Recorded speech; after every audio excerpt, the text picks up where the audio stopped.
Thanks for the introduction. This helps me to skip the next 20 slides promoting myself, and I can directly start or jump into the presentation. So you may all know this slogan, run code, not servers. It's kind of promise they gave us. And if you take a look at AWS product placement or product site, you see something like run your business code highly available in the cloud in response to events and scale without any servers to manage. So it's kind of promise, but I asked myself, is it really a promise or more a threat? Because for me it sounds like run your business code highly distributed and event-driven, which means asynchronous in a non-transparent environment with no single point of control. And I'm from the enterprise world, so I know application servers, and everything is in the application server. You have a single point of control, and this one get lost. So they said run code, not servers will be fun, but for me, the problem is serverless functions normally does not come on its own, but it has a couple of friends with it. For example, other serverless functions or cloud components. And so the situation is a little bit more like this. And so the question is, how can we handle a situation like this? To point this out during the next 45 minutes, let's assume we have an application based on serverless functions. This application is called image gallery, and you can upload your pictures, you can give titles to the pictures, descriptions, and you can tag your pictures, for example, that you're right now in London or Paris, and there may be subscribers who are interested in your pictures, in your tags. And let's take a deeper look at one special use case called upload image. Shouldn't be too hard to upload an image with a serverless function. So what we normally have is a user uploads an image with a title, description, and several tags. And to shield the cloud from the users and opposite around, we have a gateway as a single point of access. And the gateway dispatches the original call to a serverless function. In our case, AWS Lambda functions, but of course it could also be a Google Cloud function or something else. And this AWS Lambda function stores the raw image in an object store. And in addition, because we have a title and description, there's a second function that stores these information in a NoSQL database.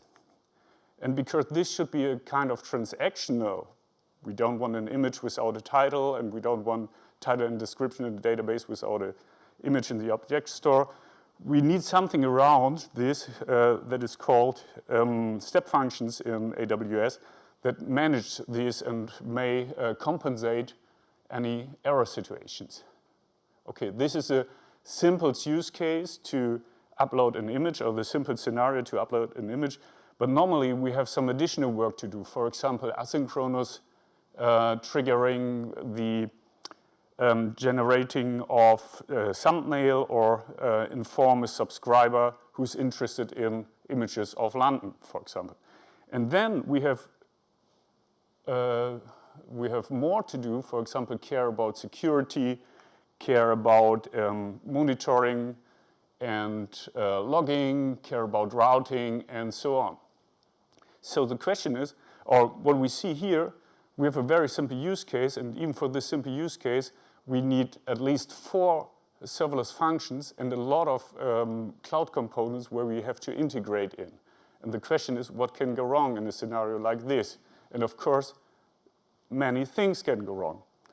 Let's take a short look at what can go wrong. The first thing that can go wrong is that the user sends a corrupted request, for example, wrong path parameters, wrong payload, wrong format of payload, unknown headers, or something like this. We can have simple programming errors in our Lambda functions too. Then, because I already explained the stuff in the middle should be kind of transactional, we have to find a solution to compensate the operation if something goes wrong.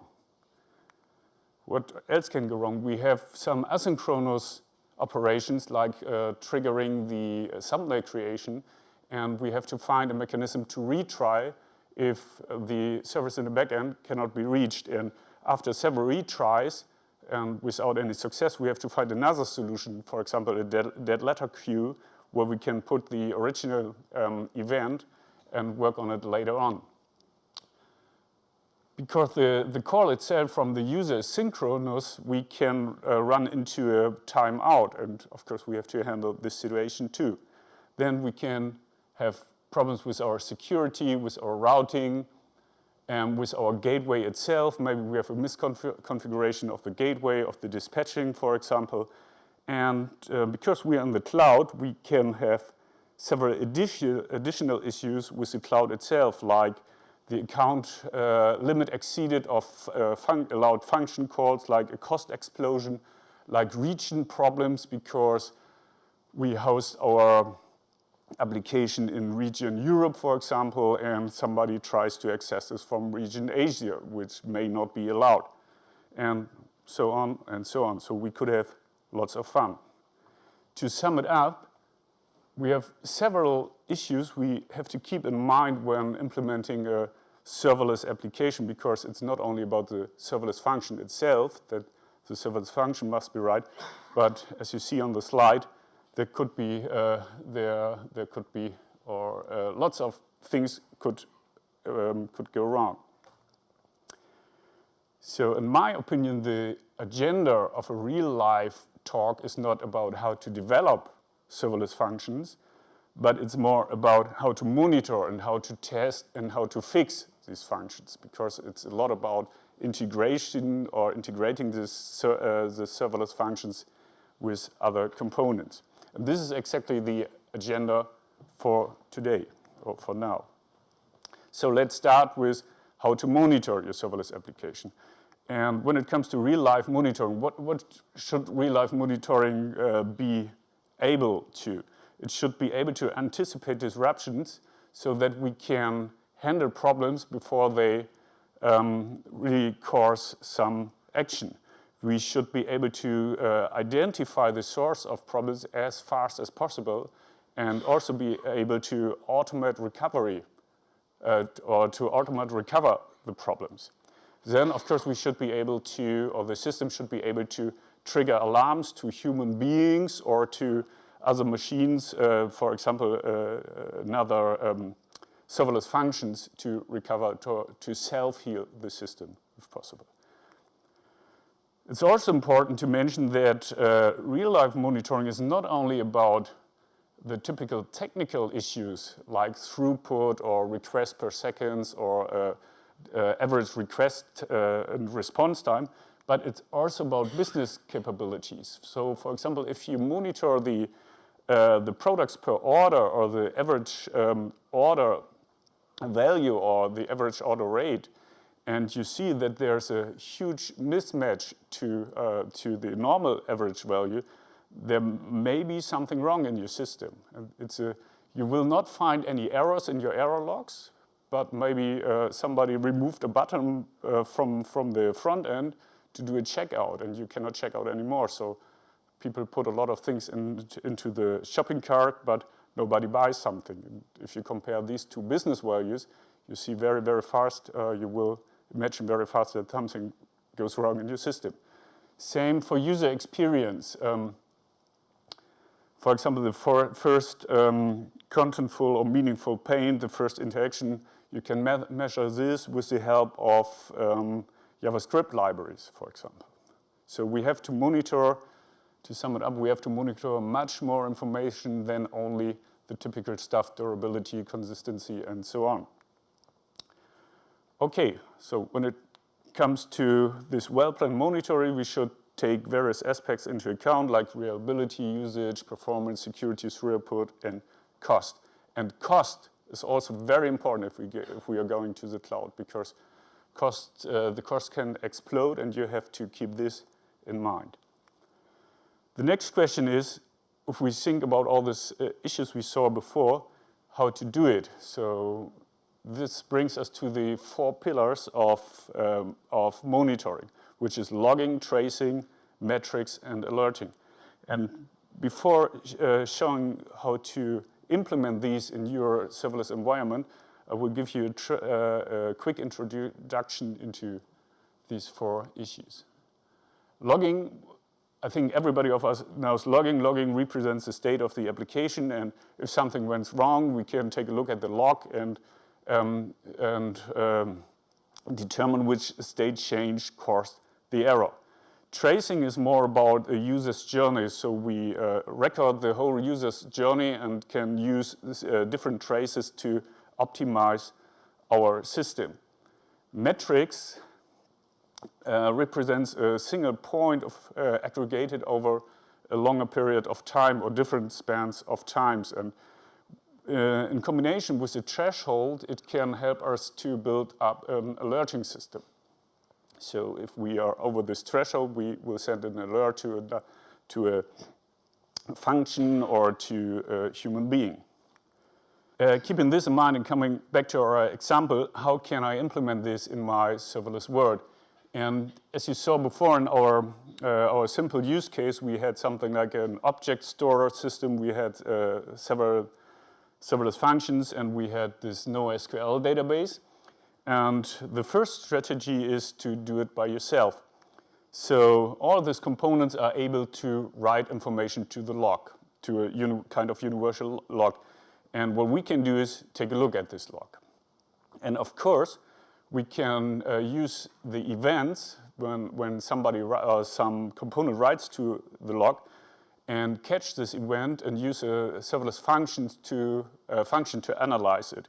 And for example, we can parse the log information and write it to the database for later tracing. Or we can write it to a stream for real-time metric analytics, and we also can, of course, if there's an error indicator or something like this, send an SNS or send a notification to a system or to a user, to a kind of DevOps admin. But as you see, this seems to be a lot of work to do it by yourself. So of course, we can also use platform services to do this. And this is what you should do, use platform services. This is an example for AWS, but of course we have the same services for all the other clouds too. In AWS, you have something called CloudTrail. CloudTrail gives you information about the calls itself, the request and response time, the IP, the throughput and stuff like this, and sends it to another component called CloudWatch. And all the other components are also able, and you in your serverless functions are able to log to this CloudWatch. And you can use CloudWatch, or with this combination, you get basic metrics and basic alertings for free because you can set filters and thresholds in CloudWatch, and so you will get informed. But what is about tracing? And of course you can use the mechanism I described before in the do-it-yourself scenario to enhance the basic stuff that comes for free. Okay, but what is about tracing? Tracing we still have to do on our own. And of course we do not want this, so we use another component called X-ray. And what we have to do to use X-ray is simply enable the components of the left side to send trace information to X-ray. Normally it's a checkbox or something like this when you set up the component, and they will send additional information. And X-ray is very cool because it gives you, you cannot really see it right now because here should be lines. So it's a call going from, no, I guess you cannot really see it. There are lines between the circles, and so you see the graph, the calling graph. And you can deep dive into problems. If you see something red, this means it's worse than the average, and you can deep dive into it with the help of filter settings. And so it's very easy to find problems, and you can automate this problem finding. You do not have to do it by your own like I did for the screenshots. So in our example, we found with only 2 or 3 clicks that the problem is not our function itself, but a misconfiguration in the NoSQL database. So this is very helpful tool. But what if But what if we live in a heterogeneous world? Right now, I only talked about one cloud environment, and so we were able to use all this cloud-specific stuff, and it works, of course. But what if I live in a world like this, which is very common? I have several components in one cloud, several other components in another cloud, and then I have, for maybe security reason, a lot of stuff on my on-premise environment. And of course, I do not want to handle different monitoring and alerting systems, but want to integrate all this stuff into one environment. And luckily, most of the clouds enable you or most of the common tools like this Elastic Stack, what we see right here, enables you to plug into the cloud environments and collect the data and bring it together with the data of your on-premise environment or other clouds, like Elk, I talked before, or Logs.io, or you have special solutions like Dashboard concentrated only for the cloud. So we have solved this problem too. It's also important to keep in mind that logging data is kind of expensive. It could bring additional cost, it could bring additional latency and other aspects. So what are the benchmarks for us for good monitoring? Of course, we want to collect as much information as possible, but we do not want to end in user-facing latency. And we also want that the information appears really in near time. And what we, in addition, want to reach is that we can take a look at the metrics and the logs in different granularities, like this drop-down we saw before. So there are kind of different kinds of best practice. And the first one is to avoid user-facing latency. And you can do this by simply logging as fast as possible and do all the work for metrics, analytics, and so on afterwards, asynchronous by another job. This is what we see here. Our Lambda function, our serverless function, just writes asynchronous to the CloudWatch log, which is very fast and very cheap.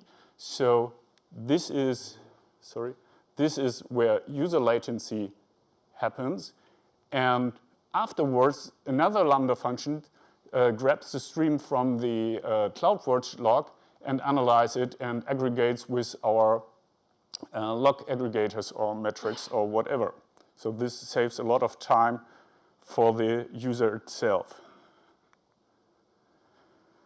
Unfortunately, most of the clouds provide us only with basic metrics, but normally you need much more metrics. And you can use the same mechanism we saw before for the logs to enhance your system with custom metrics. So you log some metric informations you grab during your AWS Lambda function and write it to the simple log with a special tag indicating it's a metric and not a normal log. And another analytic function here grabs all the metric information from the log, parse them, and creates the metrics so that you can, via CloudWatch, can view the metrics in real time.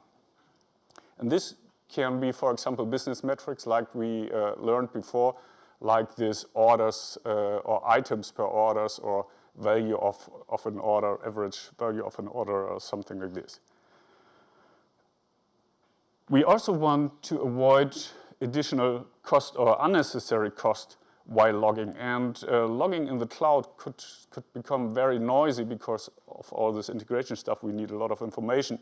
And this could become very costly. So if we store all this stuff in our logs all the time, it's very, very expensive. So what we normally do is we define a retention policy for our logs. Means at this point we say keep the information only for 1 month or 1 week or something like this.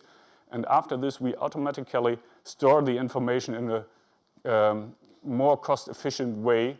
For example, Amazon Glacier in this case, or S3 or whatever. So a system that is not so expensive.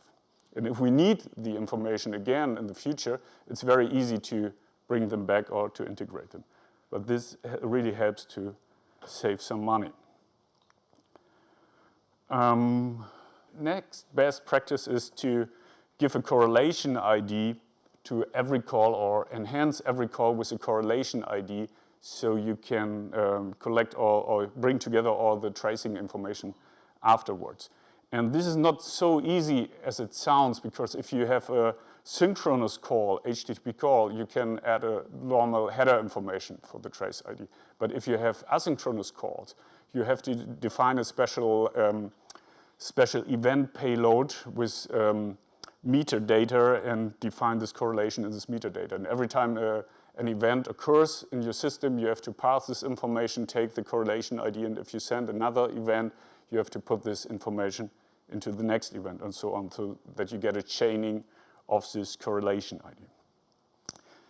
And last but not least, I said log as much as possible and collect as many information as possible, but logging as much as possible, of course, stores as much as possible, and this costs money in the cloud environment. So what you normally do is you configure the logging, how much to log via environment variables. For example, you can say when running through the gateway, special calls should be in debug mode, or special calls should be in production mode. And if it's in debug mode, you log more information than you are in production mode. And it's important is that you do not have to redeploy your Lambda function or your serverless functions only to enable debugging, but you can use these environment functions to do so. Okay, that's all about monitoring and how to enable this in your system and and about monitoring best practices. But the best thing is to avoid errors in advance. So how to test your serverless applications. And if everything runs correctly, we don't need this monitoring stuff, of course, as we all know. But in reality, of course, it's a little bit different. So I guess you all know this picture. It's this typical testing pyramid, how it appears in classical software development. Because of the fact that serverless apps heavily depend on integration, the risk of failure shift from your code to all this integration stuff. And so the test pyramid in the serverless environment looks a little bit different. So it's more about integration testing. Of course, we still have unit testing, but the value of integration testing is higher than in classical environments. And we use unit testing for test our serverless functions themselves. We use integration testing for test serverless functions in combination with the other cloud components. And as we saw while explaining my little use case, there's a lot of integration stuff. And we use automatic testing, like UI testing, for whole user stories. And how to do this? If we want to test our serverless functions while unit testing, we have a little problem, because there's a mixture of infrastructure code, like for example, in AWS you have a context object. So if you write a serverless function, a handler function, you always have this context object, which is AWS specific. So you have to do something with it because it's not provided in the unit test. And what you can do first, as a kind of best practice, is to separate your business logic from the infrastructure logic. So there should be a clear separation. This really helps to unit test your logic code. And then, in addition, you can, of course, mock the infrastructure code, like mocking the context object I told before. And if you're in a Java world, or a Java guy like me, you use JUnit or TestNG. If you're in other worlds, there are other frameworks doing the same. When it comes to cloud component integration, the simplest way to do this is go to the cloud, because you have all the components in the cloud, so you can test or integrate against these components. But this, of course, means additional cost. And if you do testing right, you will test very, very often. Also your integration stuff, changing several lines of code, test all this automatic with a CI/CD pipeline. And this hires your bill.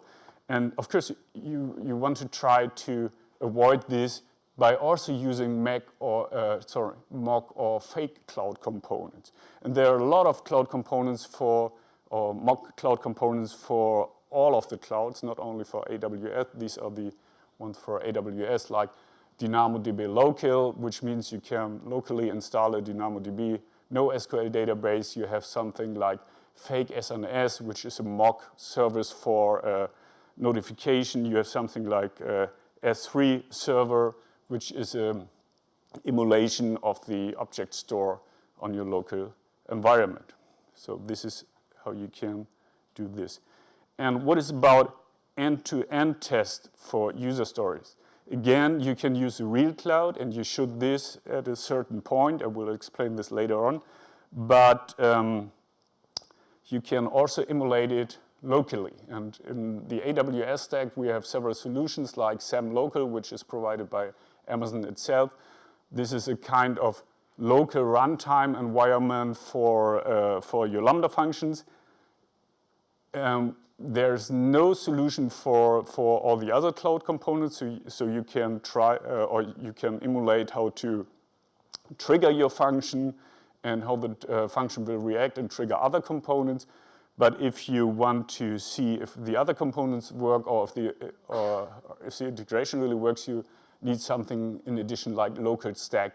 Local stack by Atlassian is a real cloud, AWS cloud environment based on mocks. So you have the cloud on your computer with mock components, but they behave like the real components. And there's something, a very small solution called Docker Lambda, where it's as the name is pointing to, it's a Docker environment where you can deploy your Lambdas in. So keeping all these components we just learned about in mind, how to test, or what are the best practices in test and what are the benchmarks for testing. The first thing we want to do is test our functional changes as fast and cost efficient as possible. This means every time I change only one line of code or 2 lines or 5 lines of code, I want to test it to be sure or to make sure that everything runs as expected. Then we also want to do basic integrational test or changes, test them as fast and as cost efficient as possible. Then we will see there comes a point where we have integrational tests that we cannot emulate on our local environment, so we have to go to the cloud. And this means we want to test them as real as possible. It's a huge difference as fast and as real, because we cannot emulate latency, cloud latency on our local computer. It's running hell fast on our local computer, and it's running hell slow in the real cloud. And of course, we want to be able to test use cases and user stories in total. And how can this look like? If we take a look at the picture, on the left-hand side, we have our on-premise environment, which may be our local computer or server in our department or something like this. And on the right-hand side, we have the AWS cloud. And first thing is to separate, as I said before, to separate business logic from infrastructure inside your function itself, so that you are able to unit test the business logic that it works. And if you have changes only in the business logic, it's very easy to make sure that it still works. This is what we see here. This is our business logic. This is the infrastructure with all the cloud-specific stuff, and together we have this function. So this is the first step. The second step is to mock all the infrastructure-specific stuff so that we also can unit test the handler function itself, so the infrastructure itself. It's only a small mock normally. Like in AWS, you only have to mock the context object, and if you have mocked the context object, you can unit test the whole Lambda function itself.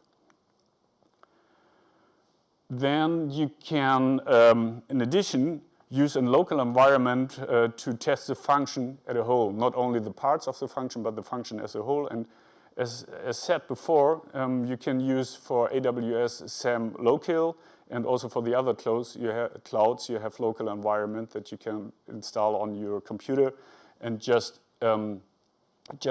deploy your functions inside this local environment and test them as if they were in the cloud, as you see over there. This can be, or how can this be done? This can be done with the help of configuration as code. Normally you have a kind of special YAML file, and inside this YAML file you define your environment. Like here, we have 2 lambdas, and this can all be found here. With the help of this lambda, this file over here, this environment is set up automatically. So we can kind of unit test this. And we can test changes in our function. We can also use this to test trigger integration, because this lambda function, these functions are triggered by events. And so if we change this mechanism, for example, if we change the payload of the trigger, the payload definition of the trigger, or the trigger itself, it's not triggered anymore by an action in the S3 storage system, but by an action inside the database, we can test this kind of integration on our local computer. And we can also test the integration, the basic integration, which means the functional integration with different cloud components, like we saw before with DynamoDB with the local instance of it, or with the storage system S3 with the fake instance of it. This can all be done locally, so no additional cost. This is very important. But it's also very important to understand that this setup can only prove the functional correctness, but not the infrastructural correctness. So we cannot test if after 5 retries an event without success, an event will end up in a dead letter queue, and we cannot really prove if timeout settings are the right settings for our environment, or what's about throttling, if there are too many calls against the system, if the resilient pattern that we implemented really works. So this is a moment to test our situation against this, or to test our setup against these situations. This is a moment where we have to go to the cloud. And again, we can use our infrastructure description that we saw here with a different shade, in this case the integration shade, to set up for special test or special use cases part of our environment inside the cloud. And what you normally do is you set it up only temporary just for the test. So the cost, the additional costs are minimal, because you just, for example, you set up a database, you set up a storage system and 3 Lambda functions or something like this, run an integration test against it, and shut down all the stuff, or tear down all the stuff afterwards. So it's only alive for 5 minutes, and the costs are minimal. And you can have different flavors, like we see here. It's only on the picture, it's only a part of the whole setup of the left side. So you don't have to set up the whole system, but only the parts you want you're involved in, or your function is involved in, and you want to test. Okay.